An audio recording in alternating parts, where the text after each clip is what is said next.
Soma clonal variation. Soma clonal variation क्या होता है इसके बारे में देखते हैं। ये जेनेटिक वेरिएशन है अर्थात जेनेटिक चेंजेस हैं जो सोमैटिक सेल में टिश्यू कल्चर के समय उत्पन्न होते हैं।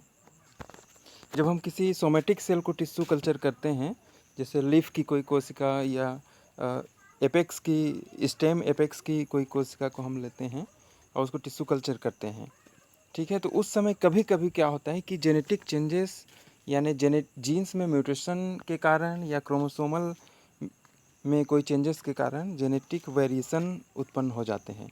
इसी को हम सोमा क्लोनल वेरिएशन कहते हैं, ठीक है।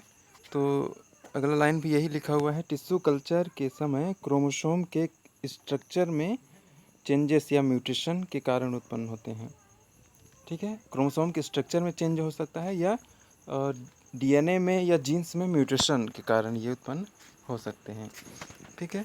तो सोमा शब्द का अर्थ है सोमैटिक सेल और क्लोनल शब्द का अर्थ है क्लोनिंग अर्थात टिश्यू कल्चर। क्लोनिंग हम टिश्यू कल्चर के माध्यम से ही करते हैं पौधों में, ठीक है।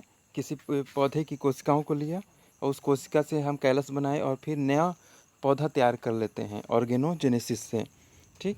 जो नया पौधा तैयार होता है वो उस पेरेंट पौधे के जैसा होता है जिससे हमने टिश्यू को लिया था, टिश्यू कल्चर के लिए किसी कोशिकाओं को लिया था, ठीक है। तो जनरली क्या होता है, दोनों सेम होते हैं इसलिए हम इसको क्लोनिंग नाम देते हैं। परंतु कभी कभी कुछ जेनेटिक चेंज आने के कारण वेरिएशन उत्पन्न हो जाता है, इस जिसे हम सोमा क्लोनल वेरिएशन कहते हैं। इसके कारण क्या है हम देख लेते हैं।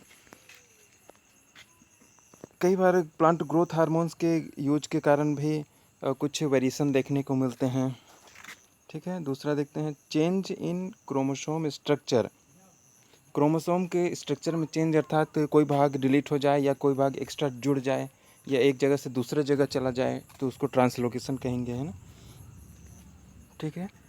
तो इस तरह के कारण क्रोमोसोम स्ट्रक्चर में चेंज होगा या नंबर में चेंज क्या हो सकता है कि एक या दो ज़्यादा हो जाएं क्रोमोसोम या एक दो कम हो जाएं या फिर पूरा का पूरा एक सेट अलग हो जाए। जैसे 2n है तो 3n हो जाए, 4n हो जाए अर्थात टेट्राप्लॉइड हो जाए, हेक्साप्लॉइड हो जाए 6n यानी जीनोम की 6 कॉपियाँ हो जाएं, ठीक है। तो ये सब क्या कहलाते हैं, चेंजेस। इनके कारण भी वेरिएशन उत्पन्न होता है और कल्चर के दौरान ऐसा चेंज आता है। तो म्यूटेशन या ट्रांसपोजिशन के कारण भी होगा।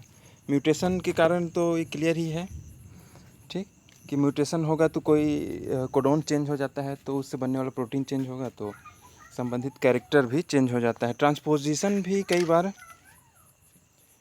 कुछ जीन्स के को बदल देता है, कुछ की क्रियाविधि को बदल देता है या,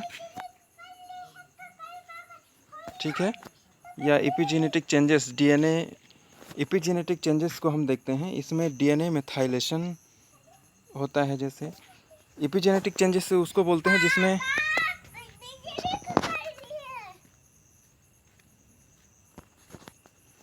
एपिजेनेटिक चेंजेस उसे बोलते हैं जैसे जेनेटिक चेंज में डीएनए का कोई क्रम परिवर्तित होता है या कोई जीन से परिवर्तित हो जाता है।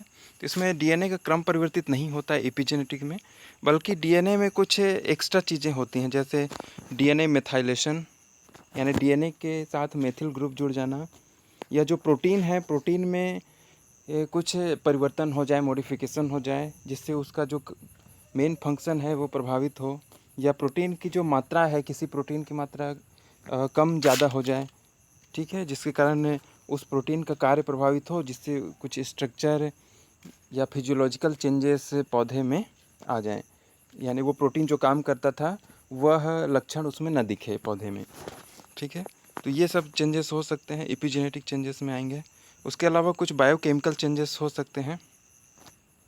बायोकेमिकल चेंजेस में जैसे फोटोसिंथेसिस में कुछ कार्बन रिएक्शन में कुछ चेंजेस हो जाए या कुछ कैरोटीनॉइड पाथवे में कुछ नया चीज़ बनने लग जाए, है ना। तो इस तरह की कोई बायोकेमिकल प्रोसेस में बदलाव उत्पन्न हो तो उसे हम बायोकेमिकल चेंजेस कहते हैं। तो ऐसा भी कुछ कभी कभी होता है, ठीक है। तो ये कारण हो गए। कुछ कुछ जगह हम ये आर्टिफिशियली भी इसको इंड्यूस कर सकते हैं। जैसे म्यूटेशन के कारण होता है, तो हम जानते हैं कि कुछ म्यूटाजेंस होते हैं, म्यूटाजेंस जो कि म्यूटेशन उत्पन्न करते हैं। ठीक है, तो अगर हम इन म्यूटाजेंस का उपयोग करें, म्यूटाजेंस जैसे केमिकल म्यूटाजेंस या फिजिकल म्यूटाजेंस होते हैं, तो हम म्यूटेशन उत्पन्न कर सकते हैं टिश्यू कल्चर में हम इनका उपयोग करके। तो ये एक तरीका है स्टडी करने का, ये सोमाक्लोनल वेरिएशन उत्पन्न करने का भी। ठीक है, आर्टिफिशियली। दूसरा देखते हैं detection of somaclonal variation. Somaclonal variation आ गया है तो अब उसको हम कैसे पहचानेंगे? डिटेक्ट करने के यानी उसको पहचानना, तो स्क्रीनिंग करके हम कई बार पहचानते हैं। तो ये कई तरीके से हो सकता है, जैसे हम क्या पहचानना चाहते हैं, डिजीज रेजिस्टेंस प्लांट को, किसके लिए? बैक्टीरिया के लिए। ठीक है, तो हम बैक्टीरिया को उस कल्चर में डालेंगे या फंगस को उस कल्चर में डालेंगे जिसमें हम उस पौधे को उगा रहे हैं। ठीक है, कल्चर में या उस पौधे को के साथ में। तो अगर जो पौधा डिजीज रेजिस्टेंस होगा वही जीवित रहेगा, है ना। तो इस तरीके से हम पहचान करेंगे कि कौन सा पौधा डिजीज रेजिस्टेंस है, किसमें नहीं है ना। उसी तरीके से हर्बिसाइड रेजिस्टेंस या वीडिसाइड रेजिस्टेंस या इंसेक्टिसाइड रेजिस्टेंस की को पहचानना है तो हमको ये सब डालने होंगे। हर्बिसाइड या वीडिसाइड, ये दोनों लगभग एक ही होते हैं, नाम में थोड़ा अंतर है। हर्बिसाइड यानी जो हर्ब को नष्ट करे, हर्ब यानी शाकीय पौधों को नष्ट करे। वीडिसाइड यानी जो खरपतवार को, वीड का अर्थ होता है खरपतवार को नष्ट करने वाला, वीड मतलब खरपतवार, और वीडिसाइड यानी खरपतवार को नष्ट करने वाला। तो आखिर एक ही बात हो गई। तो उनके ये कुछ केमिकल होते हैं हर्बिसाइड और वीडिसाइड, तो इनको हम कल्चर में डालेंगे तो हमको उससे ये पता चल जाएगा जो पौधा जीवित बचेगा मतलब उस पौधे में हर्बिसाइड रेजिस्टेंस या वीडिसाइड रेजिस्टेंस है। इसी तरीके से इंसेक्टिसाइड भी होते हैं यानी कीटनाशक, तो उनको कल्चर में डालकर भी हम स्क्रीनिंग कर सकते हैं। जो पौधा जीवित बचा मतलब वो क्या है, इंसेक्टिसाइड रेजिस्टेंस है। इसी तरीके से हाई साल्ट कंडीशन को सहने वाला यानी high salt stress tolerant plant की पहचान करना है तो हम क्या करेंगे, कल्चर में हम हाई साल्ट यूज करेंगे और जो पौधा उसमें ग्रो कर पाएगा मतलब वो हाई साल्ट कंडीशन या हाई साल्ट स्ट्रेस को सहने में सक्षम है, तो उसकी हम पहचान हो जाएगी। इस तरीके से वाटर लॉगिंग यानी पानी की बहुत ज़्यादा दलदली एरिया वो हो जाता है ना, तो वो कंडीशन को वाटर लॉगिंग कहते हैं। तो उसको सहने की क्षमता किसमें है किसमें नहीं है, तो उसको पहचानने के लिए हम ऐसा कंडीशन में उगाएंगे। तो जो जीवित बच गया मतलब उसमें है रेजिस्टेंस पावर या टॉलरेंस यानी सहने की क्षमता, रेजिस्टेंस यानी प्रतिरोधक क्षमता, है ना। तो उसी तरीके से ड्रॉट कंडीशन को के लिए भी होगा, सूखे में यानी कम पानी में उगाएंगे, अगर वो अच्छे से उग रहा है मतलब उसमें क्या होगा, ड्रॉट रेजिस्टेंस या ड्रॉट टॉलरेंस भी हम इसको कह सकते हैं ना, ड्रॉट टॉलरेंस। ठीक है, इसी प्रकार से हीट रेजिस्टेंस के लिए क्या करेंगे, हीट रेजिस्टेंस की स्क्रीनिंग करनी है, पहचानना है, तो उसको हम कहाँ डालेंगे, हाई टेम्परेचर में रखेंगे पौधे को, या रिलेटिवली हाई मतलब बहुत ज़्यादा हाई नहीं, कुछ जिसको सह सके ना, तो उससे भी हमको स्क्रीनिंग पता चल जाएगा, हीट रेजिस्टेंस प्लांट के पता चल जाएगा।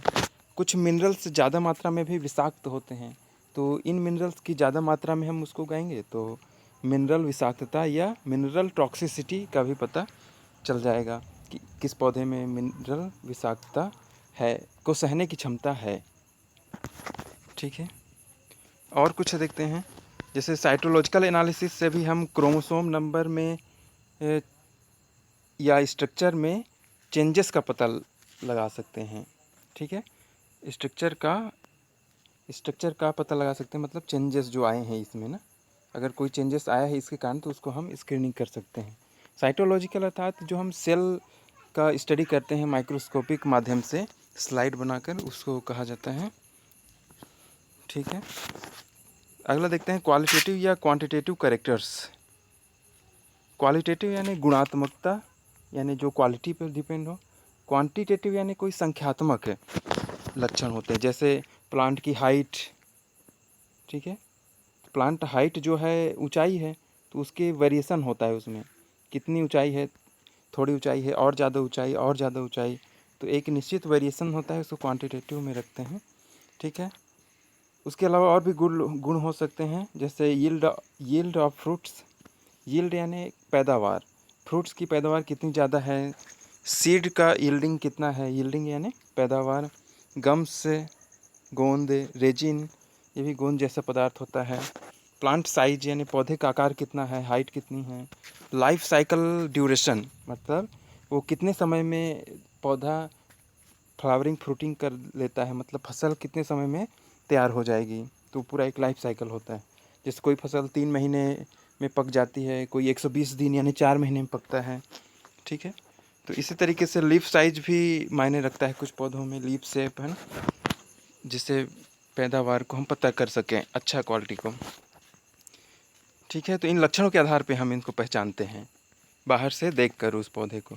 केमिकल प्रोडक्ट्स के आधार पे भी हम इसका पहचान सकते हैं वेरिएशन को, जैसे कुछ प्रोटीन को या एंजाइम्स को या रेजिन्स, पिगमेंट्स, एल्केलॉइड्स कुछ पदार्थ होते हैं मिल्की टाइप के। तो इन सब पदार्थों को जेल इलेक्ट्रोफोरेसिस के द्वारा हम पहचान सकते हैं, डिटेक्ट कर सकते हैं। ठीक है, ठीक, उसके अलावा हम देखते हैं आगे advantage of Soma clonal variation. ठीक है, सोमा क्लोनल वेरिएशन के लाभ क्या हैं उसके बारे में हम देखते हैं।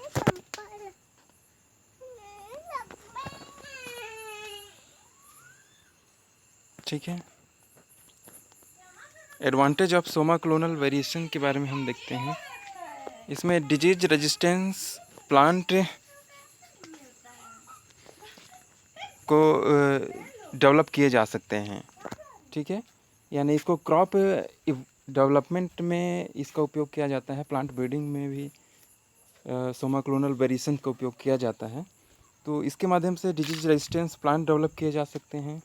स्ट्रेस रेजिस्टेंस प्लांट, जैसे हाई साल्ट स्ट्रेस और भी हमने देखा, तो ये सब पौधे तैयार किए जा सकते हैं, डेवलप किए जा सकते हैं, यानी उन पौधों की नई वैरायटी डेवलप की जा सकती है। Efficient nutrient utilising plant. ठीक है, मतलब न्यूट्रिशन को अच्छे तरीके से उपयोग करने वाले म्यूटेंट या नई वैरायटी डेवलप की जा सकती है। ठीक है, mutant plant for good agronomic character, जैसे हाई यील्ड यानी ज़्यादा पैदावार वाले, लीफ शेप और साइज ज़्यादा बड़ा हो, ये कलर जिनका ज़्यादा अच्छा माना जाए, है ना, तो वैसे पौधे तैयार किए जा सकते हैं। ऐसे वेरिएशन उत्पन्न होते हैं उसके आधार पे।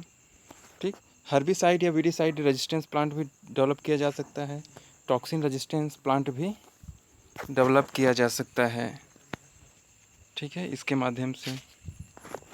ठीक, इसके कुछ डिसएडवांटेज यानी नुकसान भी हैं। एडवांटेज यानी लाभ, डिसएडवांटेज यानी नुकसान।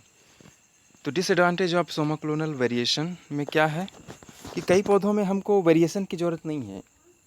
हम क्लोनिंग करते हैं, टिश्यू कल्चर करते हैं, क्यों? क्योंकि हमको उसी के जैसे बहुत सारे पौधे चाहिए।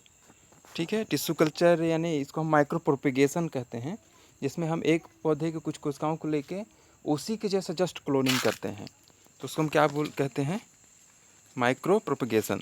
तो यहाँ पर हमको वेरिएशन की ज़रूरत नहीं है। जैसे हमने एक पौधा लिया, उसको कल्चर किया और उससे बहुत सारे छोटे छोटे पौधे हमने तैयार कर लिए, तो उन पौधों को, वो पौधे कैसे होंगे, सेम टू सेम इस पौधे जैसे होंगे। ठीक है, तो इसको हम माइक्रो प्रोपेगेशन कहते हैं। ये टिश्यू कल्चर के माध्यम से ही होता है। तो अगर इसमें वेरिएशन उत्पन्न हो जाए तो ये हमारे लिए अच्छा नहीं होगा। ठीक है, कुछ पौधों में, जैसे हम जो फॉरेस्ट पौधे हम तैयार करना चाहते हैं, हॉर्टिकल्चरल यानी उद्यानिकी वाले जो पौधे हम तैयार करते हैं, छोटे छोटे पौधे, तो वहाँ पर सोमा क्लोनल वेरिएशन की हमको ज़रूरत नहीं है। वेरिएशन ना उत्पन्न हो, यानी सेम टू सेम पहले पौधे जैसा हो, कोई भी भिन्नता ना हो। ठीक है, तो ऐसे जगह पे सोमा क्लोनल वेरिएशन की कोई उपयोगिता नहीं है, वो हमारे लिए नुकसानदायक होगा। ठीक है, परंतु कई पौधों में हम अगर इनके माध्यम से हम नई चीज़ें उगा सकते हैं।